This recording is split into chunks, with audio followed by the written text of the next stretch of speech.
तर जय महाराष्ट्र मित्रांनो. आज निवांतच होतो गुरुवार. तर मित्र म्हणला चल नारायणपूरला जाऊ. चल म्हणलं भाऊ काही विषय नाही. मग प्रत्यक्षात आले, मग निघालो आम्ही. टू व्हीलरवरतीच निघालो होतो दोघंजण. चला म्हणलं निवांत जाऊ टू व्हीलरवरती. फोर व्हीलर तर भेटलीच नाही. प्रत्यक्षाची होती फोर व्हीलर, पण त्याच्या पप्पा काय जाऊच देत नव्हते. जाऊ दे म्हणलं, मग फोर व्हीलरचं कॅन्सल केलं. टू व्हीलरवरतीच निघालो मग आम्ही दोघंच वैयक्तिकमध्ये. 3 जण कॅन्सल केली आणि दोघंच निघालो मग प्रत्यक्षात मी. त्याला म्हणलं जाऊ टू व्हीलरवरतीच. टू व्हीलरवर पण मजा येते. प्रत्येक शेट म्हणले आम्हाला पण दाखवा जरा कॅमेऱ्यात. साला म्हणलं ओके दाखवतो. परत प्रत्येक शेट म्हणले मीच गाडी घेतो म्हणले. तू काय व्यवस्थित चालतं? मग चालते भाऊ म्हणलं तू घे. प्रत्येक शेटने गाडी घेतली.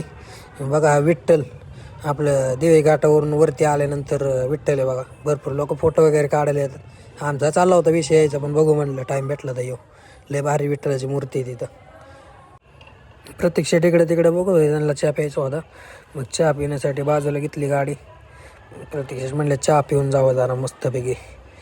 ठीक आहे भाऊ घेऊ म्हणलं चहा. आपण चहा घेण्यासाठी थांबलो साईडला. प्रत्येक शेट आले, मग पुढे घेतले 2 चहा सांगितले मस्तपैकी कडक चहा. चहा वगैरे घेतला आम्ही दोघांनी. तिथून निघालो मग आम्ही नारायणपूरला जायचं डायरेक्ट. म्हणलं आता थांबायचं नाही कुठं, नाही का. मग निघाल्यानंतर प्रत्येक शेट म्हणलेच तेवढ्याच कुठंतरी वडापाव खाऊ म्हणले आपण. पोटात पडल्याशिवाय त्यांना चैन नाही पडत. मग गेले शेट पुढं डायरेक्ट 4 वडापाव सांगितले शेट. त्यातले खुश झाले शेट, नाही का. गरम वडापाव म्हणल्यानंतर मग 4 वडापाव सांगितले. 4 वडापाव सांगितले. मग बसलो टेबलला जाऊन. आले ना वडापाव गरम. प्रत्येक शेट लईच खुश झाले. मग 2 वडापाव पोटात पडल्यानंतर, नाही का, त्यांचं डोकं चालत नाही पोटात काय असल्याशिवाय. मग वडापाव खाऊन घेतले. मग डायरेक्ट निघाला. बिल दिलं शेटनी कॅशच काढले डायरेक्ट. नुसते कॅश काढत होते सकाळपासून. लय पैसा होता शेटकडे आज. मला पैसेच काढत होते कॅश, नुसते कॅश. तिथून प्रत्येक शेट म्हणले आता डायरेक्ट निघायचं नारायणपूरला जायचं. मला सांगत होते लय कॅश आहे आपल्याकडे, किती पाहिजे तुला पैसा सांग. म्हणलं बाबू लय पैसा तुझ्याकडे, मला लागलो सांगल तुला. तिथून डायरेक्ट निघालं. मग प्रत्येक शेटने आणलं इकडं कुठलं तरी देवाचं मंदिर आहे. तुम्हाला दाखवतो मंदिर मी. तर महादेवाचं मंदिर होतं बरं का एक मित्रांनो. चांगावटेश्वर महाराज मंदिर होतं. म्हणजे महादेवाचं मंदिर आहे ते. मस्त होतं बरं का. आतमध्ये गेल्यानंतर तर एक नंबर आहे. प्रत्येक सांगत होता चला आतमध्ये गेल्याशिवाय काय कळणार आहे आपल्याला. हे बघा कमान आहे देवाची. आतमध्ये मस्त बोलेश्वरसारखं वाटत होतं. बोलेश्वरला आल्यासारखं फील होत होतं. त्याला म्हणलं आतमध्ये गेल्याशिवाय कळणार नाही कुठलं मंदिर आहे काय. आतमध्ये गेलो.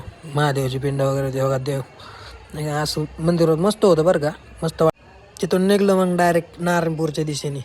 नारायणपूरच्या जवळ आल्या नाही का तिथं फुल ट्रॉफिक लागलं होतं. आज गुरुवारमुळं नाही का भरपूर गर्दी होती. लय गर्दी होती काय सांगायची. तरी आमच्या प्रत्येक भाऊने काढली इकडून तिकडून गाडी कशी बी. बघा नारायणपूरचं मंदिर. मग आलो पार्किंगला आल्यानंतर तिथं मस्त आज व्यवस्था भरपूर चांगली होती बरं का. नाही का. गाड्या बिड्या पार्किंगला व्यवस्थित लावल्या होत्या. रोज असं काही नसतं दरवेळेस गुरुवारी आल्यानंतर. मग ते महाराजांनी सांगितले गाडी मागं लावा म्हणला. ठीक आहे म्हणलं. मग गेलो मागं.